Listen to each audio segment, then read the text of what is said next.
नमस्कार साथियों, इस वीडियो में हम देखने वाले हैं BA second year history paper first मध्यकालीन भारत का इतिहास medieval Indian history unit fifth मुगलों की धार्मिक व राजपूत नीति का टॉपिक हम इसमें देखने वाले हैं विस्तार से।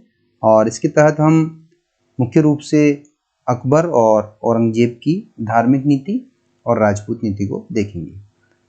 तो सबसे पहले हम लेते हैं अकबर की धार्मिक नीति।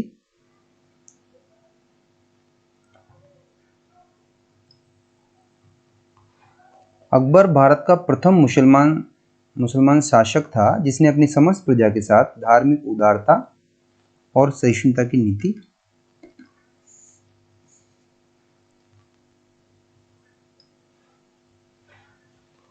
अपनाई। उसने हिंदू मुस्लिम संस्कृतियों में समन्वय स्थापित करने का भरसक प्रयास किया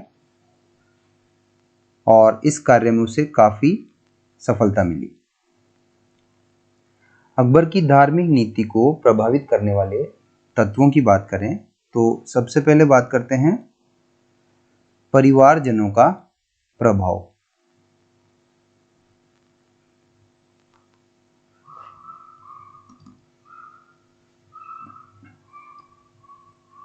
अकबर का पिता हुमायूं धर्मांध नहीं था और अकबर की माता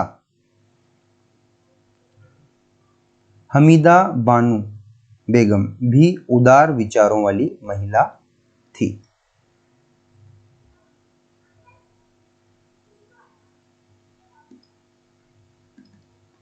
दूसरा, शिक्षकों का प्रभाव।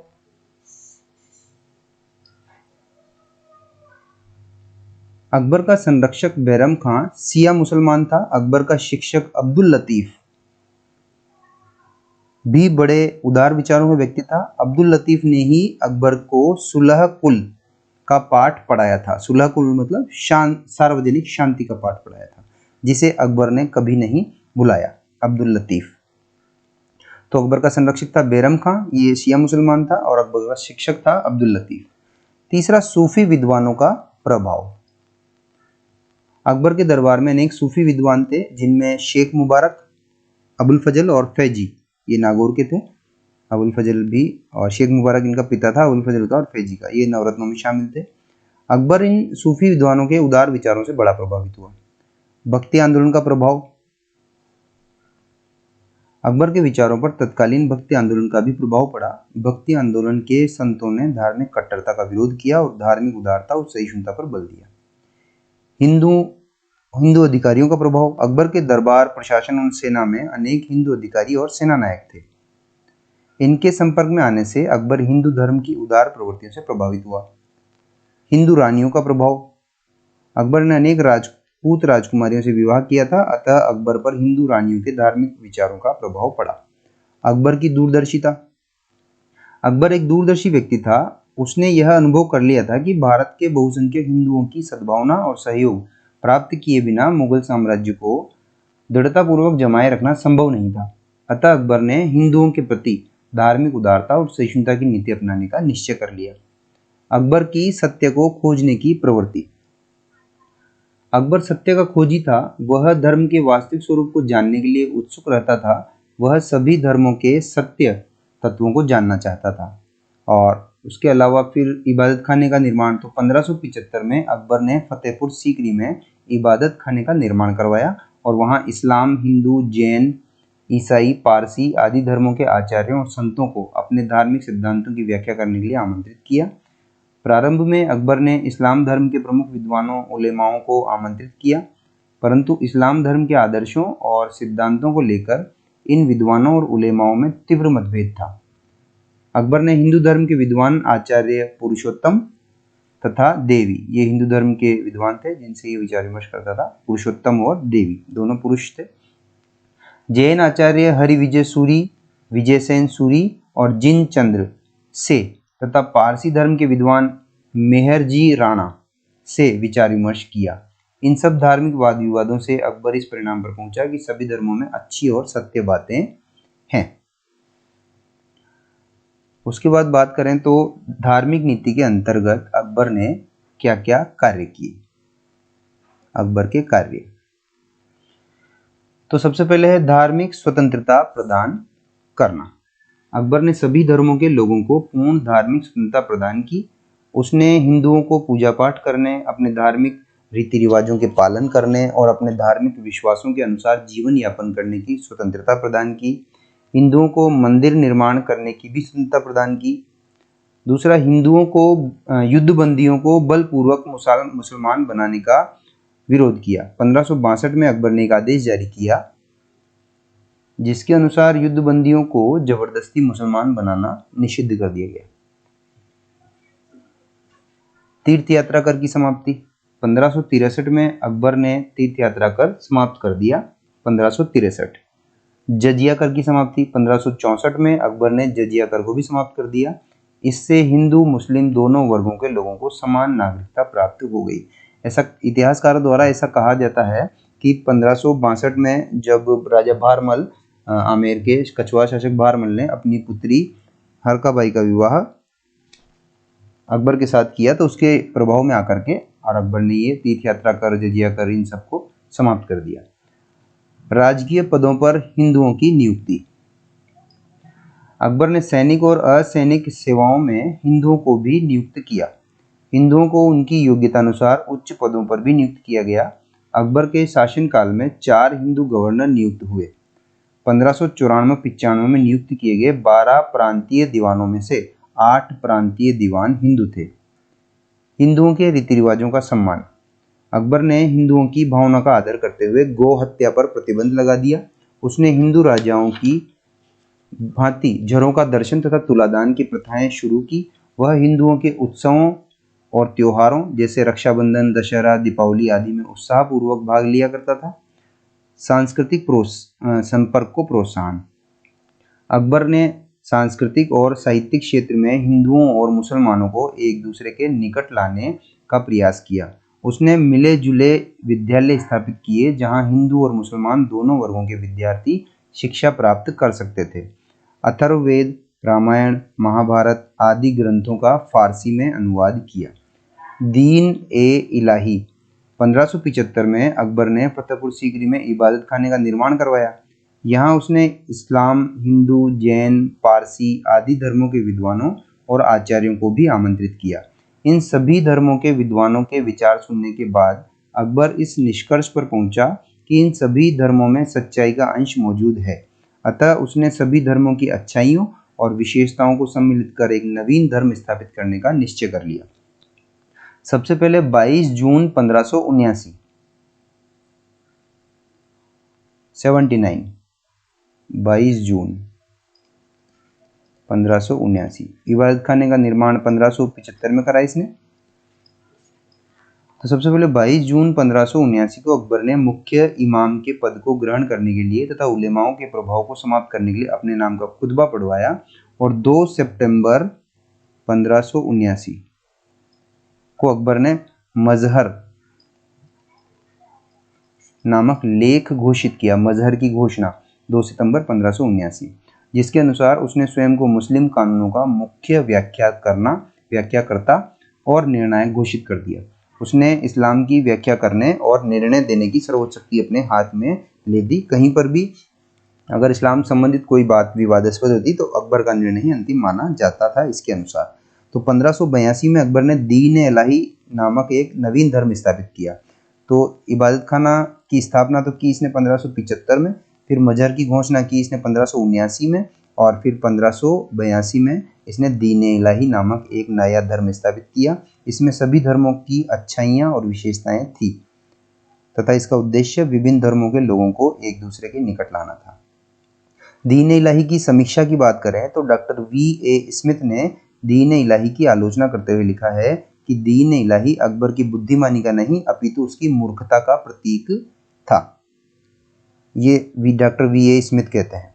यह समस्त योजना हास्यास्पद, अहंकार और निरंकुश स्वेच्छाचारिता की उपज थी। Professor S.R. शर्मा, रामशरण शर्मा कहते हैं दीन इलाही अकबर की मूर्खता का स्मारक नहीं था बल्कि उसके राष्ट्रीय आदर्शवाद का चरम परिचायक था। तो अकबर की मूर्खता का प्रतीक तो डॉक्टर V.A. स्मिथ बताते हैं और राष्ट्रीय आदर्शवाद का चरम परिचायक बताते हैं प्रोफेसर S.R. शर्मा। दीन इलाही अकबर के व्यापक, उदार और सहिष्णुतापूर्ण दृष्टिकोण का परिचायक था। वास्तव में अकबर दीन इलाही के माध्यम से हिंदू मुस्लिम संस्कृतियों में समन्वय स्थापित करना चाहता था और ऐसा वातावरण उत्पन्न कर देना चाहता था जिसमें सभी धर्मों और संप्रदायों के लोग आपस में मिलजुल कर रहें तथा देश के विकास में अपना योगदान दे सकें। अकबर की धार्मिक नीति के परिणाम।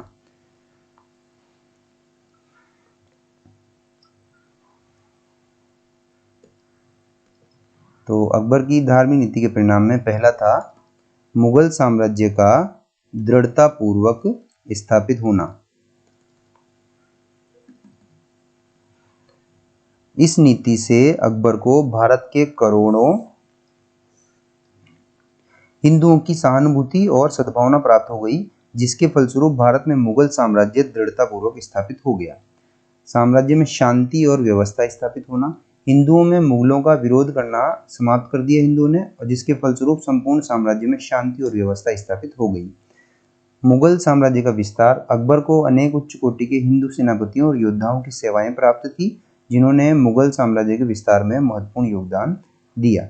हिंदू मुस्लिम संस्कृतियों में समन्वय। अकबर की उदार धार्मिक नीति के फलस्वरूप हिंदू मुस्लिम संस्कृतियों में समन्वय स्थापित हुआ और अकबर को अनेक उच्च कोटि के हिंदू प्रशासकों की सेवाएं प्राप्त हुई,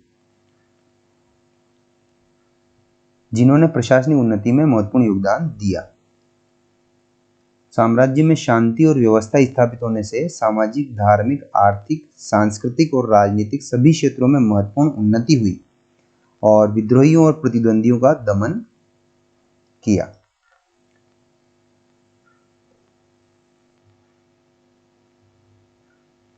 तो हिंदुओं और राजपूतों की सहायता से अकबर अपने विरोधियों, विद्रोहियों और प्रतिद्वंदियों का दमन करने में सफल हुआ।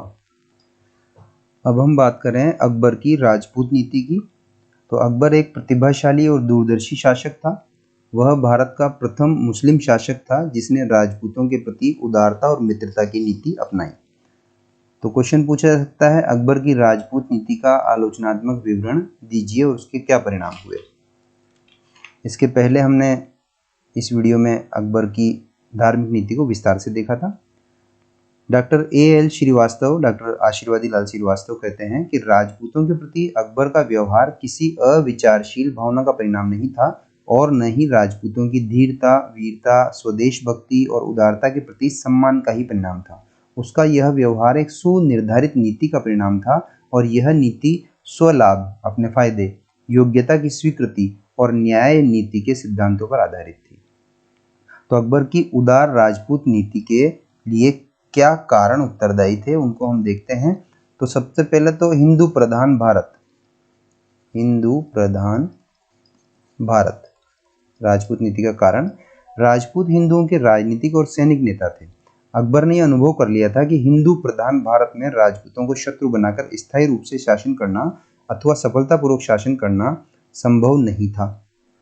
पहला कारण तो ये। दूसरा, राजपूतों की चारित्रिक विशेषताएं।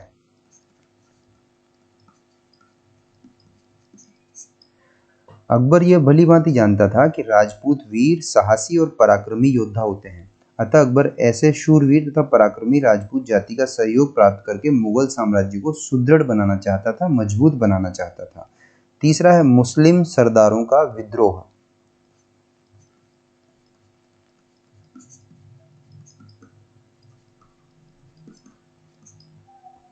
अकबर को गद्दी पर बैठते ही अनेक मुस्लिम सरदारों के विद्रोह का सामना करना पड़ा, जिसमें शाह अबुल माली, अधम खां, बैरम खां आदि के नाम विशेष रूप से उल्लेखनीय हैं। अतः अकबर ने मुगल साम्राज्य को स्थायी और सुदृढ़ बनाए रखने के लिए राजपूतों का सहयोग प्राप्त करने का निश्चय कर लिया। अकबर की उदार प्रवृत्ति, ये सब अकबर की राजपूत नीति के कारण हैं। अकबर उदार विचारों का व्यक्ति था। उसके माता पिता और शिक्षक भी उदार विचारों के व्यक्ति थे। अकबर का जन्म अमरकोट के राजपूत शासक बेरिसाल के घर पर हुआ था। अतः इन लोगों की उदारता और सहनशीलता का प्रभाव अकबर पर भी पड़ा। अगला है साम्राज्यवादी नीति की सफलता के लिए राजपूतों की मैत्री प्राप्त करना अनिवार्य। तो अकबर संपूर्ण भारत पर अधिकार करके एक विशाल और सुदृढ़ साम्राज्य स्थापित करना चाहता था और वास्तव में ऐसा साम्राज्य राजपूतों के सहयोग से ही स्थापित हो सकता था। तो आपने देखा मानसिंह को उसने बंगाल, बिहार और उधर काबुल तक लड़ने के लिए भेजा। उसी तरह से बीकानेर के जो शासक था राय सिंह, उसकी भी उसने सहायता ली पूरी तरह से अपने साम्राज्य विस्तार में। छठा पॉइंट है राष्ट्रीय राज्य और समन्वय की भावना। अकबर भारत में एक राष्ट्रीय राज्य की स्थापना करना चाहता था, अतः राष्ट्रीय राज्य की स्थापना और सांस्कृतिक समन्वय के लिए राजपूतों के प्रति उदार और मित्रता की नीति अपनाना आवश्यक था। सातवां कारण है विदेशी सैनिकों पर अपनी निर्भरता से मुक्त होना। मुगल सम्राट प्राय विदेशी सैनिकों पर निर्भर रहते थे। इनकी मुगल साम्राज्य के प्रति निष्ठा नहीं थी, वे कभी कभी अकबर के प्रति अपमानजनक व्यवहार करते रहते थे। अतः अकबर ने इन विदेशी सैनिकों पर अपनी निर्भरता से मुक्ति पाने के लिए राजपूत जैसी पराक्रमी जाति का सहयोग प्राप्त करने का निश्चय कर लिया। आठवां कारण है स्वयं राजपूत राज्यों की निकटता। मुगल साम्राज्य की राजधानी दिल्ली और अन्य महत्वपूर्ण केंद्र आगरा दोनों ही राजस्थान के निकट थे। स्वतंत्रता प्रेमी और युद्ध प्रिय राजपूत शासक अकबर के लिए गंभीर खतरा उत्पन्न कर सकते थे। अतः अकबर के लिए यही उचित था कि वह पड़ोसी राजपूत राज्यों के प्रति उदारता और मित्रता की नीति अपनाए। नवा है अफगानों का बढ़ता हुआ प्रभाव। अफगान मुगलों के विरोधी थे। वे अकबर के विरोधी अमीरों से मिलकर मुगल साम्राज्य के लिए गंभीर खतरा उत्पन्न कर सकते थे। अतः अकबर ने अफगानों की शक्ति का दमन करने के लिए राजपूतों का सहयोग प्राप्त करने का निर्णय कर लिया। तो इस तरह से अफगानों का दमन करने के लिए भी उसने राजपूतों का सहयोग लिया। अब आता है राजपूत नीति को कार्यान्वित करने के लिए अकबर के क्या कार्य रहे, कि राजपूत नीति को उसने कैसे क्रियान्वित किया। क्रियान्वयन क्या क्या किया उसने। तो सबसे पहले वैवाहिक संबंध स्थापित किए राजपूतों से। वैवाहिक संबंध, राजपूतों से घनिष्ठ संबंध स्थापित करने के लिए अकबर ने अनेक राजपूत राजवंशों की कन्याओं से विवाह किए। सबसे पहले अकबर ने आमेर के राजा भारमल की कन्या जोधाबाई से विवाह किया और ये विवाह 6 फरवरी 1652 को संपन्न हुआ। इससे मुगलों और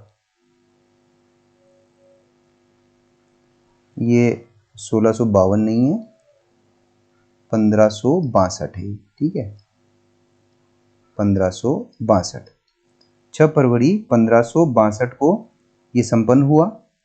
इससे मुगलों और राजपूतों के बीच घनिष्ठ संबंध स्थापित हुए। इसके अतिरिक्त 1570 ईस्वी में बीकानेर के शासक कल्याणमल और जैसलमेर के शासक हर राय ने भी अपनी कन्याओं के विवाह अकबर के साथ कर दिए। तो आमेर के शासक ने कर दिया, फिर जयपुर के उदयपुर के मारवाड़ के शासक ने भी किया था, मोटराजा उदय सिंह की पुत्री, और उसके बाद बीकानेर के शासक कल्याणमल ने भी किया और जैसलमेर के शासक हर राय ने भी किया। तो आमेर, मारवाड़ या जोधपुर और जैसलमेर और बीकानेर कन्या। राजपूतों को उच्च पदों पर नियुक्त करना। अकबर ने अनेक राजपूत नरेशों को उच्च पदों पर नियुक्त किया और उनकी सेवाओं का भरपूर लाभ उठाया। उन्हें मनसबदार और सूबेदार भी बनाया गया। आमेर के शासक मानसिंह को 7000 का मनसब प्रदान किया गया, जो साधारणतया शाही परिवार के सदस्यों को ही प्रदान किया जाता था। धार्मिक स्वतंत्रता प्रदान करना। अकबर ने राजपूतों को पूर्ण धार्मिक स्वतंत्रता प्रदान की। उन्हें धार्मिक पूजा पाठ की स्वतंत्रता प्रदान की गई और अकबर ने जिन राजपूत राजकुमारियों से विवाह किए थे उन्हें राजमहलों में अपने धर्म के पालन करने, पूजा पाठ, उपासना आदि की स्वतंत्रता प्रदान की। उसके बाद है आंतरिक स्वतंत्रता प्रदान करना। यद्यपि अकबर ने राजपूत नरेशों को राजनीतिक दृष्टि से अधीन बनाया, परंतु उसने उनके आंतरिक मामलों में हस्तक्षेप नहीं किया। उसने अपने अधीन राजपूत शासकों की धार्मिक, सामाजिक और सांस्कृतिक परंपराओं को नष्ट करने का प्रयास नहीं किया। अगला है स्वतंत्रता प्रेमी राजपूतों का दमन। अनेक स्वतंत्रता प्रेमी राजपूत नरेश अकबर की अधीनता मानने के लिए तैयार नहीं थे, तो अकबर ने ऐसे राजपूत नरेशों के विरुद्ध सैनिक अभियान किए। जैसे उसने मेड़ता पर अधिकार किया 1562 में। अजमेर के सूबेदार सरफुद्दीन हुसैन को मेड़ता पर आक्रमण करने के लिए भेजा और मेड़ता का दुर्गरक्षक था जयमल राठौड़, वो हार गया और मेड़ता के दुर्ग पर मुगलों का अधिकार हो गया 1562 में। और किसको भेजा था इसने? अजमेर के सूबेदार सरफुद्दीन हुसैन को। और मेड़ता का दुर्गरक्षक कौन था? जयमल राठौड़। दूसरा, रणथंभौर की विजय 1569। रणथंभौर का शासक था सुरजनहाड़ा। तो 1569 में अकबर ने एक विशाल सेना लेकर रणथंभौर के दुर्ग को घेर लिया और सुरजनहाड़ा ने अकबर की अधीनता स्वीकार कर ली और रणथंभौर के दुर्ग पर मुगलों का अधिकार हो गया। शेष लेते हैं हम अगले वीडियो में। धन्यवाद।